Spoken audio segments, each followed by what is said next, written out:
Bismillahirrahmanirrahim. Assalamualaikum warahmatullahi wabarakatuh. Alhamdulillahirrabbilalamin. Wabihi nasta'in ala umuri dunia waddin. Wassalatu wassalamu ala ashrafil anbiya'i wal mursalin Sayyidina wa maulana Muhammadin wa ala alihi wa sahbihi ajma'in. Yang saya takdimi dan yang saya muliakan pengasuh Pondok Pesantren Zainul Hasan Genggong Kiai Haji Muhasan Mutawakil Allah SHMM. Yang terhormat Rektor Universitas Islam Zainul Hasan Genggong Bapak Dr. Abdul Aziz Wahab BAMAG. Yang terhormat dosen pengampu mata kuliah evaluasi hasil belajar matematika yakni Ibu Wahyu Lestari MPD. Dan tak lupa untuk kedua orang tua saya yang saya cintai.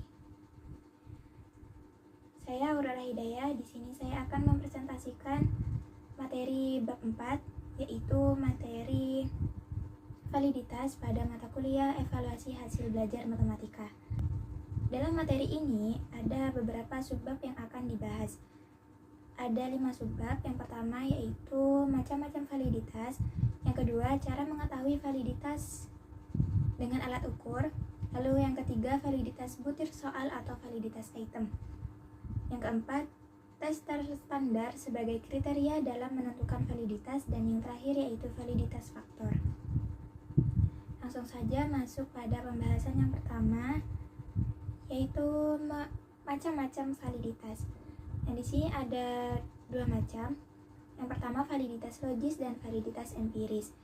Untuk validitas logis sendiri yaitu suatu alat evaluasi merujuk pada kondisi alat yang memenuhi syarat valid, dan di mana validitas tersebut melihat situasi instrumennya harus dirancang sesuai dengan aturan yang ada. Maksudnya adalah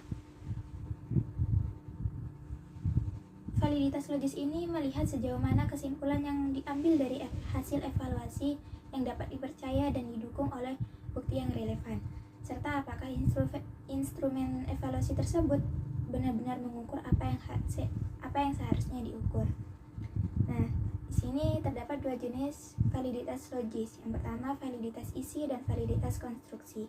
Untuk validitas isi yaitu menilai sejauh mana butir-butir dalam instrumen evaluasi mencakup seluruh aspek materi yang hendak diukur dan memastikan kesesuaian antara isi tes dengan tujuan yang diukur.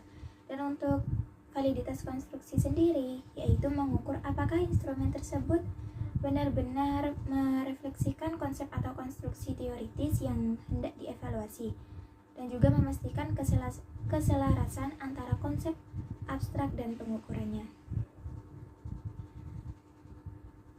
Dan untuk validitas empiris sendiri, di sini validitas tersebut menunjukkan sejauh mana hasil dari suatu instrumen pengukuran berkorelasi atau sesuai dengan hasil dari kriteria eksternal atau standar yang sudah ada. Di sini juga terdapat 2 jenis cara untuk pengecekan pembelajarannya. Yang pertama validitas prediktif dan yang kedua yaitu validitas konkuren. Nah, validitas prediktif di sini untuk mengukur sejauh mana hasil dari instrumen tersebut dapat memprediksi hasil atau kinerja di masa depan. Dan untuk validitas konkuren yaitu mengukur sejauh mana hasil dari instrumen pengukuran saat ini sesuai dengan hasil pengukuran lain yang sudah valid pada saat yang sama. Oke, lanjut. Di sini untuk melihat atau cara mengetahui validitas dengan alat ukur, di sini ada 2 jenis rumus korelasi produk momen. Yang pertama rumus angka mentahan dan rumus yang kedua yaitu korelasi produk momen dengan angka kasar. Nah, untuk angka mentahan di sini RXY sama dengan sigma XY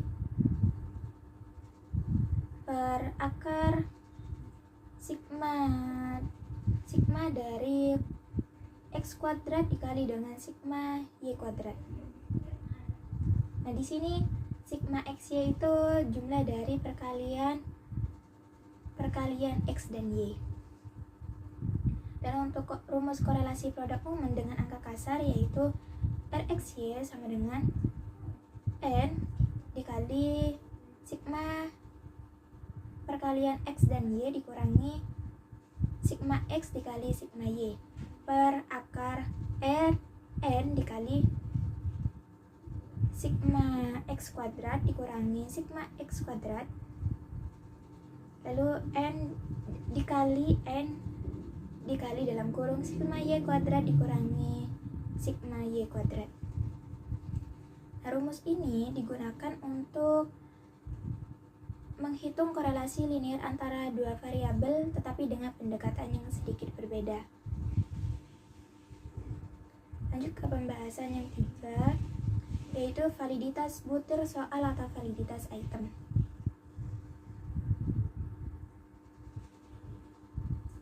Validitas butir soal atau validitas item ini untuk melihat sejauh mana setiap butir dalam tes atau kuesioner mampu untuk mengukur secara tepat apa yang seharusnya diukur. Jadi validitas ini memastikan bahwa setiap pertanyaan atau item berkaitan dengan tujuan atau konstruksi yang hendak dievaluasi, sehingga instrumen keseluruhan tersebut valid dan dapat dipercaya.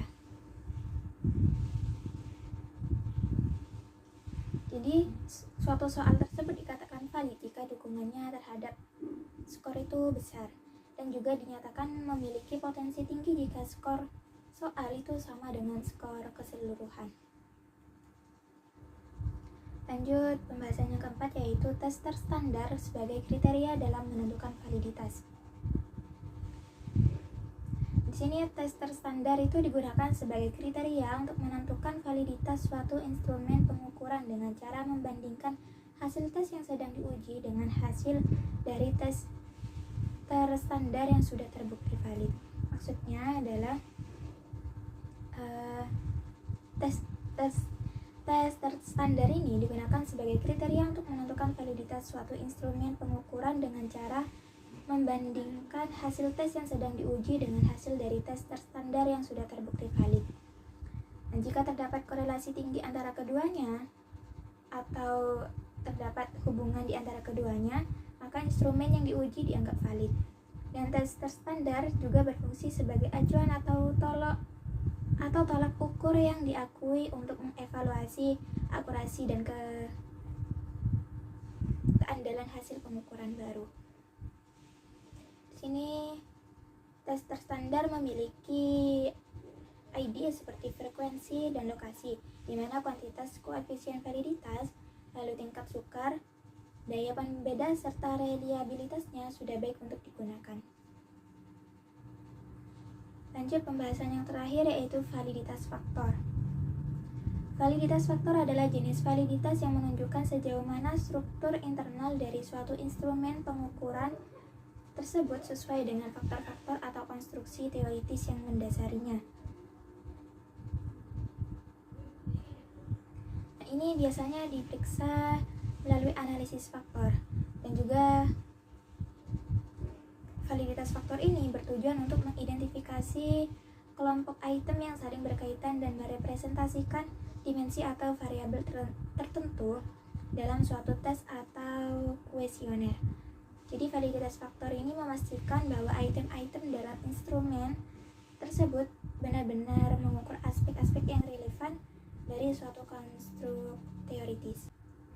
Oke, kesimpulan dari materi bab 4 ini yaitu di sini ada 5 validitas. Yang pertama validitas logis, lalu validitas empiris, validitas butir soal, tes terstandar, dan juga validitas faktor.